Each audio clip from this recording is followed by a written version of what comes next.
Kadaiya Mirasol નજીક બે car વચ્ચે ગંભીર અકસ્માત, ચમત્કારિક બચાવ બાદ ઉગ્ર બોલાચાલી અને આંતરિક સમાધાન। દમણના કડૈયા મીરાસોલ નજીક મુખ્ય માર્ગ પર રવિવારે રાત્રે 10 થી 11 વાગ્યાના સમયગાળા દરમિયાન સુરત પાસિંગની ભૂરા રંગની ઓલ્ટો કાર નંબર GJ05JS1786 અને વલસાડ પાસિંગની કાળા રંગની કિયા સેલ્ટોસ કાર નંબર GJ15CR4856 વચ્ચે સામસામે ગંભીર અકસ્માત સર્જાયો હતો। આ જોરદાર અથડામણમાં બંને વાહનોના આગળના ભાગ અને કાચને ભારે નુકસાન પહોંચ્યું હતું, પરંતુ સદનસીબે બંને ચાલકોનો માત્ર નજીવી ઈજાઓ સાથે ચમત્કારિક બચાવ થયો હતો। અકસ્માત બાદ જાહેર માર્ગ પર જ એક મહિલા અને અન્ય કાર ચાલક વચ્ચે વાહન ચલાવવાની રીતને લઈને ઉગ્ર વાકયુદ્ધ શરૂ થઈ જતાં ટ્રાફિક વ્યવહાર પ્રભાવિત થયો હતો અને થોડા સમય માટે તણાવપૂર્ણ વાતાવરણ સર્જાયું હતું। ઘટનાની જાણ થતાં કડૈયા પોલીસની ટીમ તાત્કાલિક સ્થળ પર દોડી આવી હતી અને બંને પક્ષોને સમજાવી વાહનોને માર્ગની એક તરફ ખસેડાવી ટ્રાફિક વ્યવસ્થા પૂર્વવત કરી હતી। બાદમાં બંને કાર ચાલકો વચ્ચે આંતરિક સમાધાન થઈ જતાં મામલો શાંત પડ્યો હતો અને કોઈપણ પ્રકારની પોલીસ ફરિયાદ કે કાયદાકીય કાર્યવાહી કરવામાં આવી ન હતી। અત્રે ઉલ્લેખનીય છે કે છેલ્લા ઘણા સમયથી દમણના નમોપત, કડૈયા રોડ અને દેવકા રોડ પર વારંવાર ગંભીર અકસ્માતોની ઘટનાઓ સામે આવી રહી છે, ત્યારે કોઈ નિર્દોષ લોકોના જીવ જોખમમાં મુકાય તે પહેલાં પોલીસ અને સંબંધિત તંત્ર દ્વારા કડક ટ્રાફિક અમલવારી, નિયમોના પાલન માટે વિશેષ અભિયાન અને જરૂરી કાયદાકીય કાર્યવાહી હાથ ધરવામાં આવે તે આવા અકસ્માતોને જોતાં અત્યંત જરૂરી બન્યું છે। દાદરાના દેમણી રોડ સ્થિત સ્કૂલ ફળિયા વિસ્તારમાં રવિવારની મોડી રાત્રે એક ચકચાર મચાવી દેતી હત્યાની ઘટના સામે આવી છે। મળતી માહિતી મુજબ સ્કૂલ ફળિયાના રહેવાસી અને વ્યવસાયી ટેમ્પો ચાલક એવા 35 વર્ષીય પ્રિતેશ પટેલની અજાણ્યા શખ્સોએ ઘરમાં ઘૂસી ધારદાર હથિયાર વડે નિર્મમ હત્યા કરી નાખી છે। જાણવા મળ્યા મુજબ 7 જૂનની મધરાત દરમિયાન કેટલાક અજાણ્યા લોકો પ્રિતેશ પટેલના ઘરે ઘૂસ્યા હતા અને તેમના પર જીવલેણ હુમલો કર્યો હતો। હુમલાખોરોએ ધારદાર હથિયારથી અનેક ઘા મારી તેમની હત્યા કરી હતી, જેના કારણે તેમનું ઘટના સ્થળે જ મોત નીપજ્યું હતું। ઘટનાની જાણ થતાં જ દાદરા આઉટપોસ્ટ પોલીસ તાત્કાલિક સ્થળ પર પહોંચી હતી અને સમગ્ર ઘટના સ્થળનું નિરીક્ષણ કર્યું હતું। પોલીસે મૃતદેહનો કબજો મેળવી PM માટે મોકલી આપ્યો છે, તેમજ સમગ્ર મામલે તપાસ શરૂ કરી છે। આ હત્યાકાંડને પગલે સમગ્ર વિસ્તારમાં ચકચાર મચી ગઈ છે અને સ્થાનિક લોકોમાં ભયનો માહોલ જોવા મળી રહ્યો છે। મૃતકના પરિવારજનોએ પોલીસ અધિક્ષક અને ASP સમક્ષ હત્યામાં સંડોવાયેલા આરોપીઓને તાત્કાલિક ઝડપી પાડી કડક સજા કરવાની માંગ કરી છે। હાલ પોલીસ વિવિધ પાસાઓને ધ્યાનમાં રાખીને તપાસ આગળ ધપાવી રહી છે અને અજાણ્યા આરોપીઓની શોધખોળ હાથ ધરી છે। દાદરામાં બનેલી આ સનસનાટીભરી હત્યાની ઘટનાએ સમગ્ર વિસ્તારને હચમચાવી દીધા છે। દક્ષિણ ગુજરાતમાં હિન્દુ અને જૈન યુવતીઓને એજ્યુકેશન લોનના બહાને લંડન મોકલી ધર્માંતરણ કરાવવાનું ષડયંત્ર। ઉમરગામ તાલુકાના સંજાણ અને ગુલબર્ગ વિસ્તારમાંથી હિન્દુ અને જૈન સમાજની યુવતીઓને એજ્યુકેશન લોન અપાવવાના બહાને પાસપોર્ટ અને વિઝા તૈયાર કરાવી સીધી લંડન મોકલી ધર્માંતરણ અને લગ્ન કરાવવાના ચોંકાવનારા કિસ્સા સામે આવતા ભારે આક્રોશ ફેલાયો છે।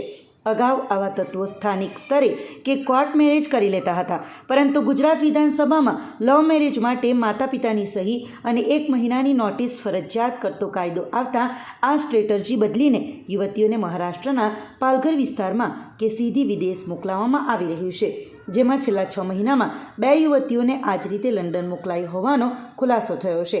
આ ગંભીર બાબતે BJP પ્રદેશ મંત્રી સોનલબેન સોલંકી તેમજ વિશ્વ હિન્દુ પરિષદ અને બજરંગ દળ તથા RSS અને હિન્દુ જૈન સમાજના અગ્રણીઓએ વલસાડ જિલ્લા પોલીસ વડા SPને રૂબરૂ મળીને આવેદન આપી કડક કાર્યવાહીની માંગ કરી છે અને ચેતવણી આપી છે કે જો આ પ્રવૃત્તિઓ તાત્કાલિક બંધ નહીં થાય તો ઉગ્ર આંદોલન કરવામાં આવશે।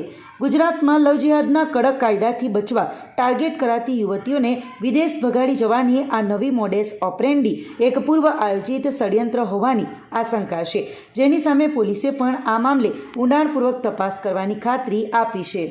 તો આ છે ને લવ જિહાદનો નવો પ્રકાર છે। લવ જિહાદની સમસ્યાઓ વિકરાળ બની રહી છે પૂરા ભારતભરમાં અને વિશ્વ હિન્દુ પરિષદ, રાષ્ટ્રીય સ્વયંસેવક સંઘ દ્વારા અવારનવાર એના જાગૃતિના પ્રયાસો કરવામાં આવતા હોવા છતાં પણ બની રહી છે। પરંતુ પહેલીવાર એવું બન્યું કે છોકરીને મા બાપની જાણ બહાર વિઝા કાઢીને, પાસપોર્ટ કઢાવીને અને ફોરેન લઈ જવામાં આવીને ત્યાં લગ્ન કરવામાં આવ્યા। તો આ બહુ મોટું ષડયંત્ર છે। અમે વિશ્વ હિન્દુ પરિષદ અને સંઘના માધ્યમથી અમે સંસ્કાર શાળાનું આયોજન કરીશું પરિવાર પ્રબોધન, કુટુંબ પ્રબોધન, કુટુંબની સાથે દરરોજ સાથે જમવાનું, દીકરીની સાથે ફ્રેન્ડશીપ જો વ્યવહાર રાખવાનો. કારણ કે શું છે, 12 વર્ષ સુધી દીકરી આપણી પાસેથી સંસ્કાર લેશે, પછી બહારથી સંસ્કાર લેશે. અને જે સોશિયલ મીડિયામાં જે અવારનવાર દુર્ઘટનાઓ, સોશિયલ મીડિયા એટલું બધું જાગૃત છે કે 100% છોકરીઓ ફસાઈ નહીં જાય એના માટે અમે એના અવેરનેસના ક્લાસો ચાલુ કરીશું. વારંવાર સ્કૂલોમાં જઈને કોઈ શિક્ષિકાને સાથે લઈ જઈશું, એનું કાઉન્સેલિંગ કરીશું અને આ જ રીતે ગામે ગામ આની જનજાગૃતિ કરવાનો પ્રયત્ન કરીશું. પૂર્વ આયોજિત ષડયંત્ર છે, જેમાં તમામ સમાજની દીકરીઓને સાચવવાની એક લાલબત્તી સમાન કિસ્સો સામે આવ્યો છે. આપણે જોયું છે કે ગુજરાત વિધાનસભામાં એક કાયદો બનાવવામાં આવ્યો છે કે જે પણ દીકરા દીકરીઓ લવ મેરેજ કરે, પ્રેમ લગ્ન, એમણે જ્યારે કોર્ટ મેરેજ કરવા પહેલાં 1 મહિનાની નોટિસ જ્યારે ઇસ્યુ થાય છે નોંધાયા પછીની, એ નોટિસમાં જે દીકરા દીકરીઓના માતા પિતા છે એમને પણ કમ્પલસરી જાણ કરવાની એક કાયદો બનાવવામાં આવ્યો છે. જેવો આ કાયદો બની ગયો એટલે આ લોકોની આખી સ્ટ્રેટેજી બદલાઈ ગઈ અને એ સ્ટ્રેટેજી એવી બનાવવામાં આવી કે આખા દેશની બહાર જઈને આ રીતે પહેલાંથી એજ્યુકેશન લોનથી એ લોકોને આ રીતે એ લોકોનું ત્યાં આગળ નામાંકન કરવામાં આવે છે, પાસપોર્ટ વિઝા કરવામાં આવે છે અને સીધી લંડન ભગાવી જઈને બંને દીકરીઓના લગ્ન ત્યાં કરાવી દેવામાં આવ્યા છે. આપ સૌ જાણો છો કે આ દીકરીઓને બચાવવા માટે હવે સામૂહિક રીતે આવી બધી લોભામણી પ્રેમ જાળમાં ફસાયા સિવાય જીવનની જે વાસ્તવિકતા છે એના માટેનો એક સમય આવી ગયો છે અને એના માટે દરેક દીકરીઓને સંસ્કારના ભાગ રૂપે આપણે થોડા સમયે એનું કાઉન્સેલિંગ જરૂરી છે, સામાજિક આયોજનો જરૂરી છે અને દરેક ઘરના માતા પિતાને મારી એક વિનંતી છે કે તમારા દીકરા દીકરીઓ પર અંધવિશ્વાસ મૂકવા કરતાં તમારા દીકરા દીકરીઓનું ભવિષ્ય ક્યાં સુરક્ષિત છે અને સુરક્ષિત સાઈડમાં દીકરા દીકરીઓ જઈ રહ્યા છે કે નથી જઈ રહ્યા એ ધ્યાનમાં રાખવું જરૂરી બનશે.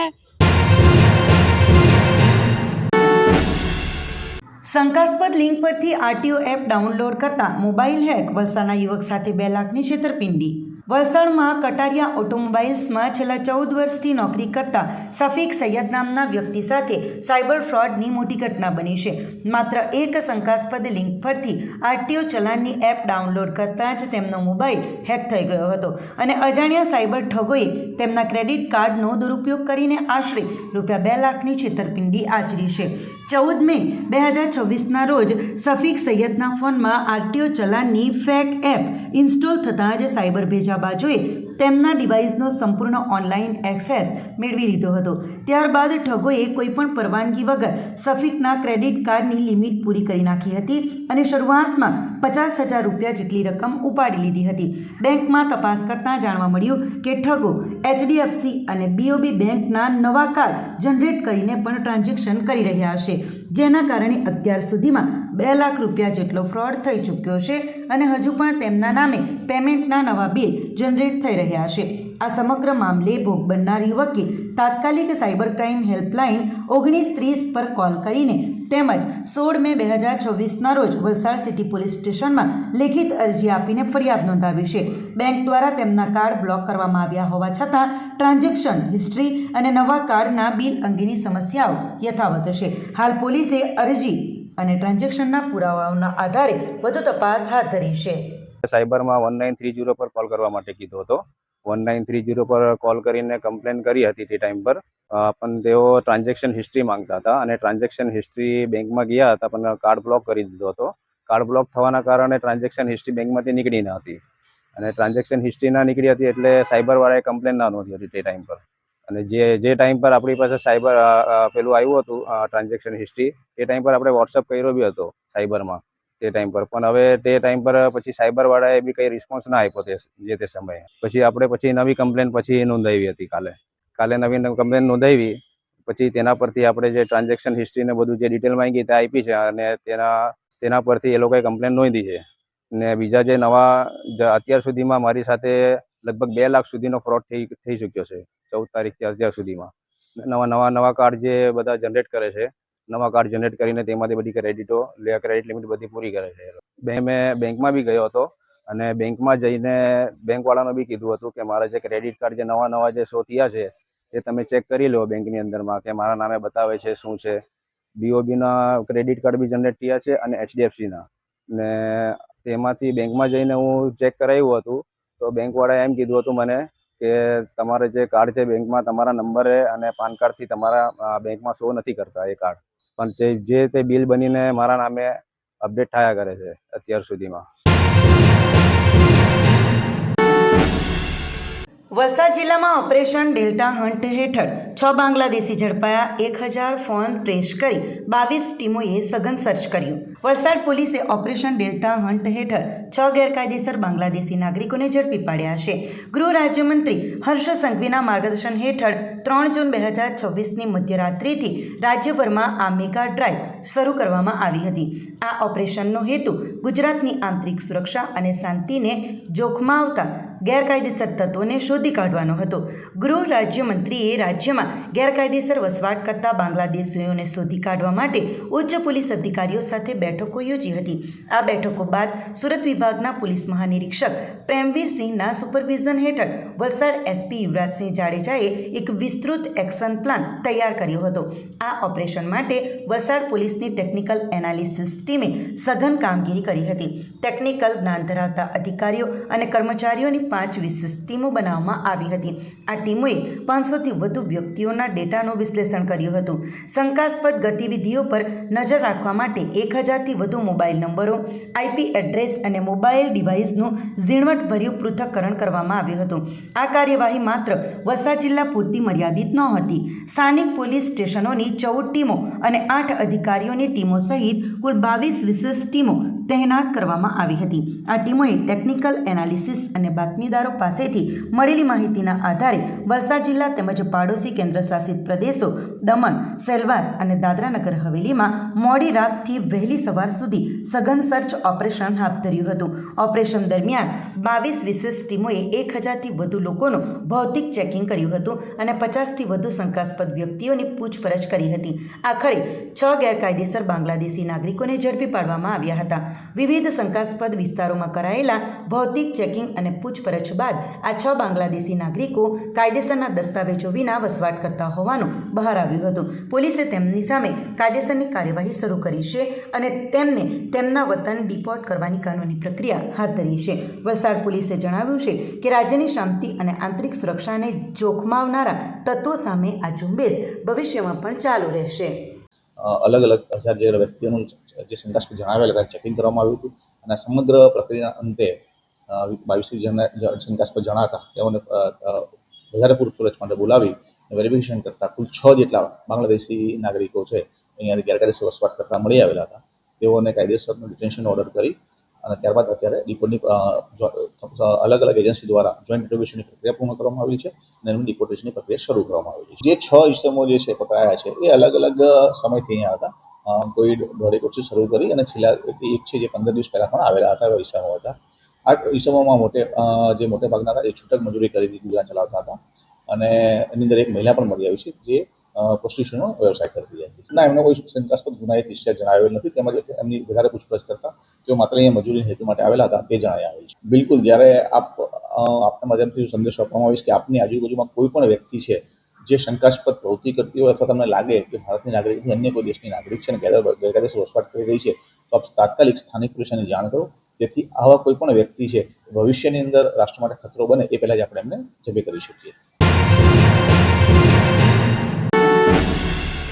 વલસાડમાં ડિલિવરી બોયનો 13મા માળેથી કૂદી આપઘાત, આર્થિક ભીંસથી પગલાંનું અનુમાન.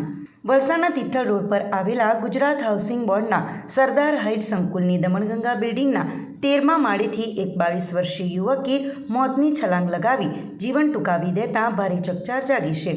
બિલ્ડિંગના પેસેજમાં યુવક ઊભેલો હોવાનું દ્રશ્ય કેમેરામાં કેદ થયું હતું.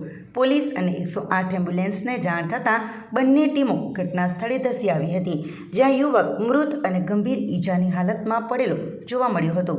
મૃતક યુવક કોલેજ રોડ સામે આવેલા ડોમિનોઝમાં ડિલિવરી બોય તરીકે કામ કરતો હતો અને તેનું નામ માનવ રાજુભાઈ પટેલ હોવાનું બહાર આવ્યું હતું. રવિવારે રજાના દિવસે બપોરે 1:20 વાગ્યાના અરસામાં બિલ્ડિંગના 13મા માળે બાલ્કનીમાંથી કૂદી પડી તેણે આત્મહત્યા કરી લીધી હતી. ઘટનાના પગલે વલસાડ સિટી પીઆઈ તેમની ટીમ સાથે ઘટના સ્થળે પહોંચી ગયા હતા. મળતી વિગતો મુજબ માનવ ડોમિનોઝની નોકરી પર નહોતો અને દમણગંગા બિલ્ડિંગના ટેરેસ પર પહોંચ્યો હતો, જ્યાં દરવાજાને તાળું હતું એટલે નીચેના માળે દાદરથી ઉતરીને 14મા માળે આવ્યો હતો. ત્યાં એક સ્થાનિક મહિલા કપડાં સૂકવતી હતી. તેને જોઈને યુવક 13મા માળે આવ્યો હતો. અહીં ઊભો રહી લિફ્ટ વડે નીચે ઉતરવા બટન દબાવ્યું હતું, પણ લિફ્ટ વહેલી નહીં આવતા 1 થી 2 મિનિટમાં જ તેણે પોતાનો મોબાઈલ લિફ્ટ પાસે જ મૂકી દઈ બાજુની બાલ્કનીની પાળી પર ઉપર ચડીને સીધી છલાંગ લગાવી દીધી હતી. હાલ તબક્કે પ્રાથમિક તપાસમાં જાણવા મળ્યા મુજબ મૃતક માનવ માતા અને બહેન સાથે રહેતો હતો. માતા શહીદ ચોક ખાતે બજારમાં શાકભાજીનું વેચાણ કરે છે. પિતાનું થોડા મહિના પહેલાં અવસાન થતાં આર્થિક ભીસનો પરિવાર સામનો કરી રહ્યો હતો અને વધતા દેવાના બોજને કારણે યુવકે આ અંતિમ પગલું ભર્યું હોવાનું મનાઈ રહ્યું છે. વલસાડની બિલ્ડિંગ પરથી મોતનો ભૂસકો મારનાર યુવાનનો મોબાઈલ પોલીસે 13મા માળેથી કબજે કર્યો છે, જેની તપાસમાં માનવે આત્મહત્યા કરવાના 2 કલાક પહેલાં પોતાના મોબાઈલમાં સ્ટોરી મૂકી ક્વાઇટ વર્લ્ડ લખી દુનિયા છોડી જવાનો ઉલ્લેખ કર્યો હતો. કુંભઘાટમાં વધુ એક અકસ્માતમાં ખેડૂતનું મોત. Nanaponda Kaprada national highway number 848 માર્ગ પર કુંભઘાટ નજીક રવિવારે સવારે સર્જાયેલા ગંભીર ટ્રિપલ અકસ્માતમાં એક વ્યક્તિનું મોત નીપજ્યું હતું, જ્યારે 2 લોકોને ગંભીર ઈજાઓ પહોંચી હતી. અકસ્માત બાદ થોડા સમય માટે માર્ગ પર ટ્રાફિક જામની સ્થિતિ સર્જાઈ હતી.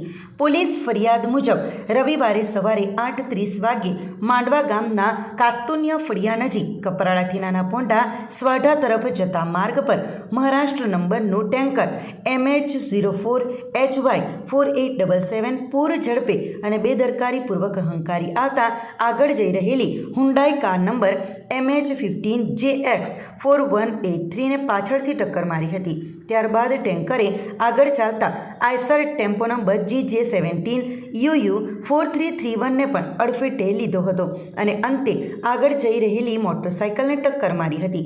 અકસ્માતમાં મોટરસાઇકલ ચાલક મુકેશભાઈને ઈજાઓ પહોંચી હતી, જ્યારે તેમની પાછળ બેઠેલા લહાનુભાઈને પણ મોઢા અને પગના ભાગે ઈજાઓ પહોંચી હતી. મોટરસાઇકલ પર પાછળ બેઠેલા બાળુભાઈ બેંડુભાઈ ગાઈ ઉંમર વર્ષ 59 રહે પાયરમાળ ફળિયા કપરાડા ગંભીર રીતે ઘાયલ થયા હતા. તેમને સારવાર માટે હોસ્પિટલ લઈ જવામાં આવતા માર્ગમાં જ તેમનું મોત નીપજ્યું હતું.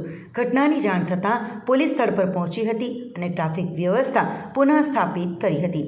મૃતકના પુત્ર નગીનભાઈ બાળુભાઈ ગાઈને નોંધ ફરિયાદના આધારે પોલીસે ટેન્કર ચાલક વિરુદ્ધ ગુનો નોંધી વધુ તપાસ હાથ ધરી છે.